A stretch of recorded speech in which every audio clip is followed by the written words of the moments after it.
Bonjour, je suis Maïti. Je ne sais pas s'il faut que je me présente. Je pense que tu me connais. Sinon, ben voilà, tu vas faire ma découverte. Aujourd'hui, j'ai tiré une carte en pensant à toi.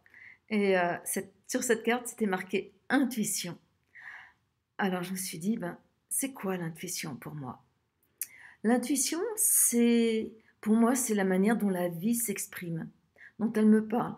Alors, je dis la vie, mais ça pourrait être, tu sais, cette part de moi qui est loin, loin, loin, dont je n'ai pas conscience, que je peux pas voir, que je peux pas toucher, mais je sais qu'elle est là et je sais qu'elle veille sur moi et qu'elle me guide parce que elle sait où je dois aller, où je dois arriver, même si c'est pas un devoir, mais elle sait pourquoi je suis là sur cette terre et elle sait ce que je viens y faire.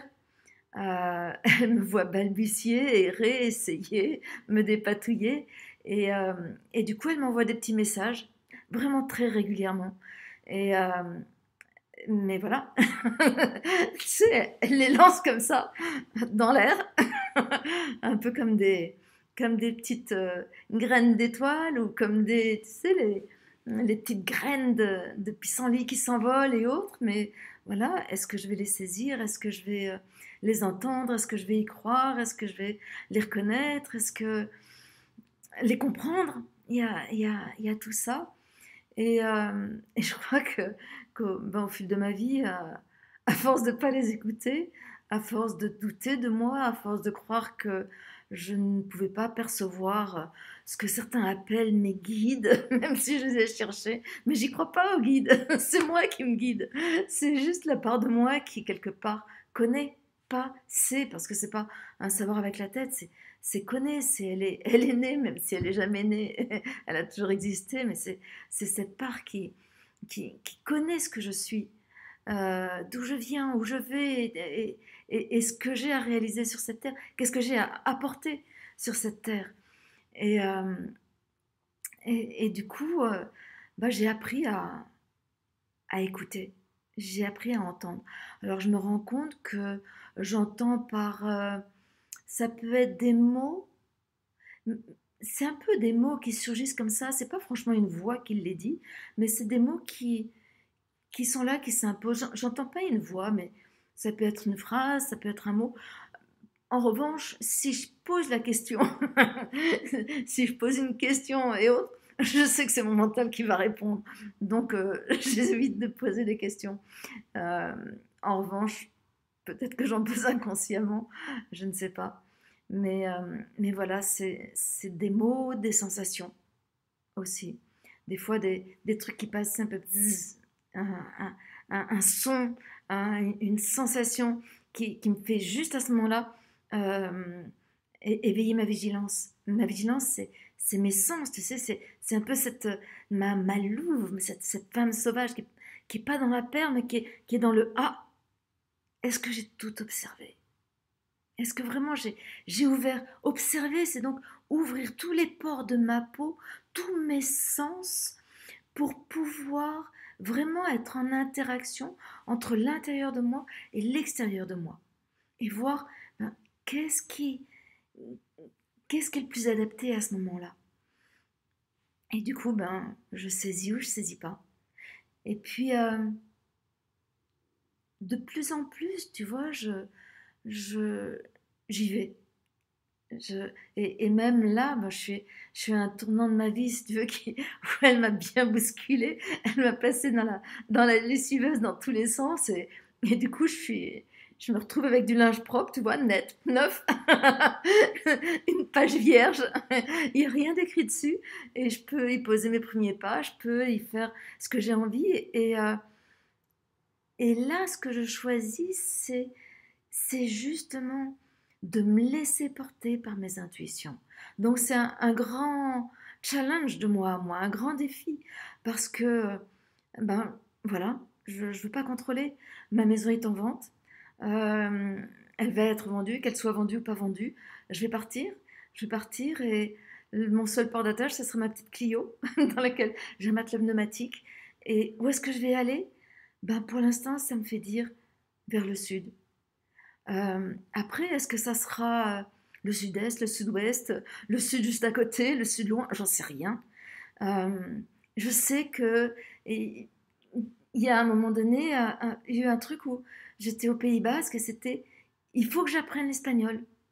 Pourquoi est-ce que je vais apprendre l'espagnol? Je sais rien, je suis au Pays Basque, c'est pour pouvoir ne pas avoir peur quand je suis de l'autre côté de la frontière ou des choses comme ça. Et puis en fait, ça a ouvert comme ça, tout d'un coup, il y a l'Argentine, le Chili, la Patagonie qui sont arrivés dans cet ordre-là, puis le Costa Rica. Pourquoi? Je les connais pas, ces pays-là. Je... Ils m'ont jamais attiré, sauf la Patagonie. Et pourquoi il y a ces messages-là? Et si tu veux, comme par hasard, je tombe sur une vidéo de Mathias Di Stefano qui parle de, du grand corps de la Terre, avec les différents organes. Et si tu veux, je découvre que tout le long de l'Amérique, des trois Amériques, il y a la colonne vertébrale.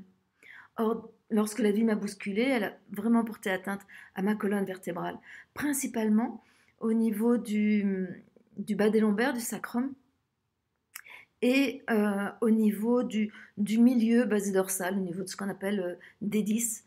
Et ben, si tu veux, au niveau du grand corps de la Terre, Chili, Argentine, Chili, Patagonie, ce sont les lombaires et le sacrum jusqu'au coccyx. Et le Costa Rica, c'est des 10. Donc, c'est comme si j'avais allé y chercher y trouver, pas chercher, parce que si je vais chercher quelque chose, je ne le trouverai pas. Mais je vais y trouver des codes, même si je ne sais pas ce que c'est. En revanche, quand? Je ne sais pas. Je suis ouverte. Pour l'instant, samedi 2026, fin 2025, mais c'est libre. Je ne peux pas enfermer une intuition. Je ne peux pas la mettre dans un cadre. C'est comme la vie. Elle s'échappe, quoi. Et si je la mets dans un cadre, que je la programme, elle m'échappe parce que j'ai rien compris. Donc, il y a ça. Et puis, tu vois, il y a eu le moment où j'ai recommencé à pouvoir écrire en mars 2023. Je me suis dit, super, je vais pouvoir reprendre les livres que j'avais en cours et autres. Et tout d'un coup, c'était non, non. Ok, t'as rien à faire. Ok. Donc j'ai patienté, même si ça me démangeait d'écrire. Et puis, est arrivé le mois de septembre. Et en septembre, c'est amusant, parce que c'est la période de mon anniversaire. Et en septembre, tchouk, j'ai senti que, ah ouais, je pouvais écrire. Et en même temps, je ne me suis pas précipitée. Tu vois, c'était, ok, je me rends disponible. Et qu'est-ce qui va venir? J'avais plein de livres à écrire. Tu te rends compte, ça faisait presque 1 an et demi, 2 ans que je n'avais pas pu écrire, même plus. Plein de livres à écrire. Il y en a sur voilà, je ne vais pas te dire sur quoi, ça viendra. Mais voilà. Et du coup, ben non. C'en est un, c'est un petit roman auquel je n'avais jamais pensé, sur la maternité, qui parle de plein de choses. Mais où est-ce qu'il m'a amené? L'héroïne que j'adore, elle m'a amené dans des espaces incroyables, quoi. Et si tu veux, c'est un homme qui est amoureux d'une femme et qui la voit au travers de ses yeux amoureux. Mais d'où c'est sorti? Tu vois, tout ça, c'est juste parce que je laisse passer. Et je pleurais en écrivant, tellement j'étais touchée par mes écrits, par, par, par ce qui se disait, tu vois. Et, euh, et puis voilà, et puis si tu veux, j'ai écrit ce livre-là, et puis je l'ai écrit en un mois, et puis 3 mois après, j'en ai écrit un autre. Et là, c'était sur le cycle, avec les détails de tous les jours du cycle, jour par jour, les nuances. Et puis j'ai eu envie d'écrire un conte pour chaque jour. D'où il vient ce conte? Tu sais, c'est juste, je me pose, je me rends disponible. C'est peut-être en marchant, en me baladant, ou en méditant. J'en sais rien, il n'y a pas de règle. Et, euh, et puis tout d'un coup, il y a un animal, un objet, une couleur, un mot qui viennent. C'est un peu comme les pièces d'un puzzle que tu trouves. Et puis après, ben, il faut arriver à rassembler, mais c'est pareil. Si je cherche avec ma tête, je- il y a rien. Alors que si je cherche avec mon cœur, il y a tout. Mais c'est pas si simple d'aller dans son cœur. Enfin, pour moi, d'aller dans mon cœur. Mais j'apprends. Donc, tu vois, ça, c'est les intuitions. Et puis, ben, j'ai écrit ce deuxième livre. Et puis, ça faisait un moment que j'avais un oracle que je voulais écrire. Et au départ, c'était mon ex-mari, Fabien, qui devait l'illustrer. Et comme il m'a quitté, ben, c'était pas lui qui allait pouvoir l'illustrer. Ça allait être complètement incohérent, même si je me sentais vraiment incapable de pouvoir faire les illustrations d'un oracle. Et puis à un moment donné, tu vois, c'est mi-juillet, c'est tombé. J'illustre cet oracle. Mais c'était impérieux, quoi. Mais, mais en même temps, j'aurais pu ne pas y aller. J'ai laissé l'impériosité se poser à l'intérieur de moi. Je ne me suis pas posé de questions. J'ai pas eu une once d'hésitation. J'ai acheté ce qu'il fallait et je me suis lancée. Et voilà. Et là, bah aujourd'hui, j'ai fait 38 cartes sur 44. Et il y en a deux que je vais peut-être refaire. Mais, euh, mais je les trouve belles. Il y en a qui me touchent beaucoup. Et voilà. Ça, c'est ma manière de voir l'intuition. Puis tu vois, il y a des petits trucs, je me souviens quand ça m'avait bien amusé, quand, euh, quand je suis allée en montagne au mois de juin, à un moment donné, c'était ok, j'ai envie d'aller trouver le silence à tel refuge. Je sais que pour l'instant il est fermé.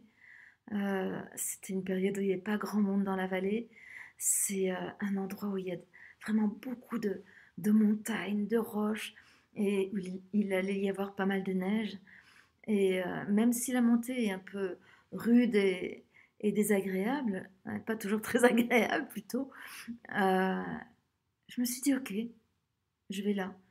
Le silence de cet endroit, de cette vallée, m'appelle. Donc j'y vais, je pars avec ma petite Clio, je vais la garer. Et là où je la gare, c'est un grand parking. Et je tombe face à trois personnes qui sont à côté de grands ballots qui sont bien ficelés. Et je les connais, ces ballots. Ce sont les ballots qui sont préparés pour aller approvisionner les refuges et qui attendent un héliportage, c'est-à-dire que l'hélicoptère vienne les transporter jusqu'au refuge. Donc là, dans ma tête, c'est immédiatement, c'est OK, c'est l'héliportage pour le refuge où je vais. J'ai déjà fait de la montagne avec de l'héliportage. Dire tu as l'hélicoptère qui passe une fois, deux fois, trois fois, quatre fois, cinq fois, six fois, aller-retour. Il passe à très basse altitude, donc à ta hauteur, quoi, au-dessus de toi. C'est... et là, je leur dis, c'est pour l'héliportage. Ils me disent oui. C'est pour le refuge du Chardonnay. Oui. Et il y a combien de voyages? 19. Waouh! Dans ma tête, je me dis, ok, ça fait à peu près 2h30, 3 heures d'héliportage. Ça veut dire que mon silence, il va être compromis. Et du coup, là, effectivement, j'ai questionné, tu vois. Mais j'ai l'impression à ce moment-là d'interroger mon corps. Tu vois, je ferme les yeux comme je le fais là, et puis je fais le silence. Et c'est ok. Ça appelle encore là-bas ou pas? Oui, ça appelle. Ben j'y vais, je me pose pas de questions. Et pendant que je montais, tu vois, j'étais là en me disant, quand même, 2h30 d'héliportage, ça va être dur, quoi. Et puis j'ai travaillé juste à ouvrir mon cœur à cet héliportage, à pouvoir être en paix avec et me dire que ben, le bruit de l'hélicoptère, il allait occuper qu'une partie du silence, oui, qu'une partie du silence, qu'il y aurait encore pas mal de silence pour moi. Il suffisait que cet hélicoptère ne vienne pas faire du bruit dans ma tête, c'est-à-dire que je ne m'auguerais pas près de lui, que je ne peste pas, que je n'espère pas le silence que je n'avais pas à cause de lui, que tous ces éléments-là, tu vois, qui font un bruit infernal, pire qu'un hélicoptère dans ma tête. Donc c'était juste de pouvoir être en paix et d'avoir cette foi que je commence à apprivoiser, qui commence à m'habiter, qui est si agréable, de me dire, ok, je, je suis appelée par le silence de là-haut et je vais savourer le silence de là-haut, je vais m'y baigner, même s'il y a l'héliportage. Donc j'ai monté et j'y ai plus pensé. Et puis je suis arrivée au refuge et effectivement, je voyais les gens qui attendaient l'hélicoptère. Et puis je suis montée un peu plus loin dans ces espaces que j'aime bien. Je me suis posée. J'ai vu des marmottes. J'ai dialogué avec les marmottes. Et puis j'ai eu envie d'aller un peu plus loin. C'était brumeux. Le fond de la vallée était bouché. Et en même temps, il y avait des espaces de montagnes qui se dévoilaient les unes après les autres, des pics qui se dévoilaient. C'était féerique, avec un silence extrêmement profond. Et puis j'ai continué à monter. J'ai escaladé. C'est un endroit où je suis allée très très souvent avec mes enfants, avec des amis, toute seule. Et je suis jamais allée sur un petit monticule qui est au milieu de la vallée. Et là, ça m'a appelée. Il y avait des marmottes, plein de marmottes. Puis je suis montée, et juste en haut, je suis tombée nez à nez avec une marmotte. On s'est regardé comme ça. Et puis elle est partie. Elle m'a laissé la place. Je dominais tout. Petit à petit, ça se dévoilait. C'était majestueux, c'était magnifique. Je l'avais jamais vu comme ça. J'ai pu méditer. Le calme était profond. Puis quand le moment est venu, je suis redescendue. Les gens au village, au refuge attendaient toujours l'héliportage. Je suis arrivée en bas. Plus personne n'attendait l'héliportage. En fait, le fond de la vallée était bouché et l'hélicoptère devait arriver par là. Et il a juste commencé à se dévoiler lorsque je suis arrivée à Maclio. Et j'ai entendu le bruit de l'hélicoptère. C'était le milieu de l'après-midi. Moi, j'avais retrouvé mon petit chalet. Et j'étais complètement nourrie de ce silence qui m'avait appelée. Tu vois, pour moi, c'était une journée remplie d'intuition. J'ai rien pris avec ma tête. J'ai tout géré comme ça venait. Et ça, juste, était magique. C'était juste ce dont j'avais besoin. Donc c'est ça, tu vois, ça simplifie tellement les choses de faire corps avec mes intuitions, de ne pas me prendre la tête. Tu vois là, je vends ma maison, je sais pas où je vais aller avec.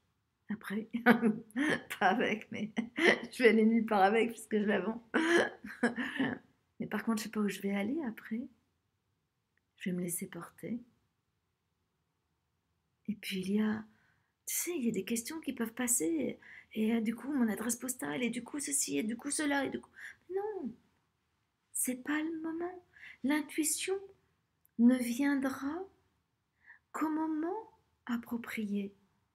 Et pour ça, il faut que je sois disponible. Si j'essaie de tout contrôler avant, de tout ficeler, il n'y a aucun espace pour une intuition. En revanche, tu vois, je me souviens à un autre grand virage de ma vie. Il y en a aussi, la séparation d'avec le père de mes enfants. Et où j'ai quitté le métier de sage-femme. J'avais là aussi un vide, ma maison qui était vide. Ma maison qui était vide et pas de profession et pas forcément de lien social parce que je suis relativement sauvage et tout ça. Et j'avais décidé de faire une formation sur 3 ans. Une formation qui était quand même un engagement et qui allait faire que des choses que j'avais envie d'explorer, d'expérimenter, de picorer un petit peu, je n'allais pas pouvoir les faire. Du coup, j'hésitais. Alors je suis juste allée me balader. La marche m'aide beaucoup. Je suis juste allée me balader et il m'est venu que Si je trouve une plume, je ne fais pas la formation. Tu vois, mais il y en a plein de plumes. Pourquoi ça? Et puis si tu veux, je fais une balade d'une heure et demie à peu près, tout un tour comme ça, sans chercher de plumes. Et sans trouver de plumes non plus. Et puis j'arrive à quoi, 50 mètres de ma maison, tu sais, et une minuscule, elle était grande comme ça, minuscule, magnifique, petite plume de jet, bleu, noir, avec du blanc, un tout petit soupçon de rouge, magnifique. Une plume. Je n'ai pas fait la formation. Mais si tu veux, à ce moment-là, c'était un saut dans le vide parce qu'il n'y avait vraiment plus rien devant moi. Et j'ai sauté. Et je n'ai jamais regretté. J'avais tout en moi pour devenir la thérapeute que je suis. Je n'avais pas besoin d'une formation, quelle qu'elle soit. Voilà, tu vois, ça se présente sous plein de formes différentes. Mais j'ai l'impression que plus je laisse de la place à mes intuitions, plus je joue avec elles, tu sais, je les attends pas, juste elles me surprennent, tu vois. Et ben, plus je leur laisse de la place, plus il y en a. Tu vois, il y a un an à peu près, en décembre 2023, il y avait, tiens, et si je proposais à quelqu'un de venir habiter chez moi, déjà pour que je ne sois pas seule, mais aussi parce que je prévoyais de partir un petit peu, explorer la France. Et du coup, pour qu'il y ait quelqu'un dans ma maison, qu'elle soit habitée. Puis j'avais été échaudée, si tu veux, un an avant, j'ai dû partir d'urgence en milieu hospitalier. J'ai dû rester 6 mois, donc pour gérer ma maison, ça a été un peu Pearl Harbor. C'était... Donc j'avais pas du tout envie voilà, d'avoir ce souci-là. Mais j'ai, voilà, j'ai juste, tu vois, c'est quelque chose que j'ouvre. Mais après, j'ai pas cherché. Et puis, à un moment donné, je reçois un coup de fil. Allô? Euh, Vous êtes Maïti? Oui. Je suis Maude et il y a 31 ans, je suis née avec vous. Et effectivement, ben, 2 ans auparavant, j'avais essayé de retrouver les enfants qui étaient nés avec moi. Et je leur avais dit, ben voilà, j'ai des choses, des éléments clés par rapport à votre naissance. Et donc, voilà, je suis ouverte si jamais vous avez envie d'en parler.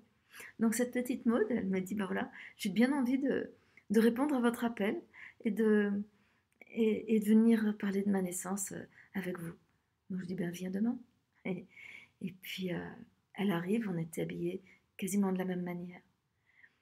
Et, et puis je parle de la naissance, elle me parle de son travail, elle vient juste d'avoir la réponse d'un travail qui est pas loin de chez moi et elle cherche de la colocation, de la location. Tu vois, alors j'écoute et puis finalement je lui dis, et tu aurais envie d'habiter ici? Donc je lui fais visiter.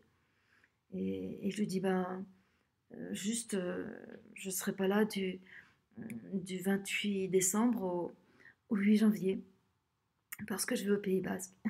Elle me regarde et elle me dit, c'est étonnant parce que du 28 décembre au 8 janvier, je vais au Pays Basque. Je lui dis d'accord. Je lui dis écoute, je peux te remonter le 8. Je peux pas te descendre le 28, mais je peux te remonter le 8. Et par contre, je fais la route d'une traite, donc comme il y a plus de 9h30 de route, je pars tôt le matin, il faut que tu viennes là où je suis. Et je partirai à 8h30. Et je lui demande où elle est, elle me dit écoute, je pense que je suis dans tel village, ce qui représentait, c'était à peu près 1h30, 2 heures de là où j'étais. Je dis ok. Et puis elle me rappelle dans la semaine, elle me dit oui, je viens habiter ici. Et, et en même temps, elle me dit ben non, mon amie, elle habite pas là, elle a déménagé, elle habite à tel endroit. C'était juste là où je faisais mon stage. Voilà, c'est des synchronicités qui répondent à ces intuitions. Et c'est amusant parce que la première nuit qu'elle a passée ici, C'était une nuit que je m'apprêtais à passer seule. C'était la nuit de Noël. Et c'était merveilleux de la passer avec elle, avec une petite fille que j'avais mise au monde 31 ans auparavant. Voilà, tu vois, c'est... L'intuition n'obéit à rien. Elle est... C'est ce que je disais, elle est entièrement libre. Elle est disponible. En fait, elle se rend disponible à toi. Mais est-ce que tu te rends disponible à elle? Je pense que c'est... Tu sais, c'est comme si les mots de l'histoire de ma vie étaient écrits sur le sol de la terre, dans le souffle que je respire, dans ce que je vois. Et puis, j'ai qu'à suivre. Tu sais, j'ai décidé que j'irais vers le sud quand je quitterai cette maison le jour où je l'aurai vendue avec ma petite Clio. C'est juste parce que un jour j'étais là, je regardais le coucher du soleil et le ciel était relativement dégagé. Et à l'intérieur de moi, c'était, tiens, cette curiosité, par où j'irai après? Et là, si tu veux, le soleil s'est couché et il a éclairé un nuage, le seul qui était dans le ciel, qui était en forme de flèche, qui est devenu tout rose et qui indiquait le sud. Ben voilà. Donc, j'irai vers le sud. De la même manière, les Pyrénées m'appellent. J'ai des racines, mais c'est pas que mes racines qui m'appellent. Ce sont ces montagnes. J'irai probablement au printemps, mais c'est libre. Et tu vois, si c'est pas libre, si ce sont des prises de tête, si ce sont des calculs, ben tout ça, ça encombre, ça fait du bruit et ça alourdit. Donc, l'intuition, elle est légère, même si elle peut s'imposer, mais elle est très légère. Alors voilà, pour moi, la vie est devenue passionnante. Tu sais, ce jeu de piste des intuitions. Et voilà, ce que j'ai envie de te dire, c'est et foi en toi, foi en la vie, foi en ce grand toi qui te guide, qui écrit les mots sur la terre. Et ne cherche pas à comprendre, c'est comprends avec ton cœur, saisis avec ton cœur. Tu es dans ton cœur, tu es ce qui habite ton cœur, est tellement plus vaste. Et ton cœur, c'est pour moi, si tu veux, c'est une grande porte ouverte sur l'infini, sur l'illimité, sur la vie. Et l'intuition te guide vers là. En fait, le plus difficile, c'est de lâcher la tête et de descendre jusqu'au cœur. Je crois que c'est le plus grand voyage que je vais faire dans ma vie. C'est de passer de ma tête à mon cœur. De prendre ce toboggan grisant, affolant, apeurant, mais fabuleux. Et je ne sais pas où je vais, mais je vais vers mon cœur. Merci à toi d'avoir écouté, de m'avoir permis de saisir un petit peu mieux ce que c'était pour moi l'intuition. Je serais contente aussi de t'entendre.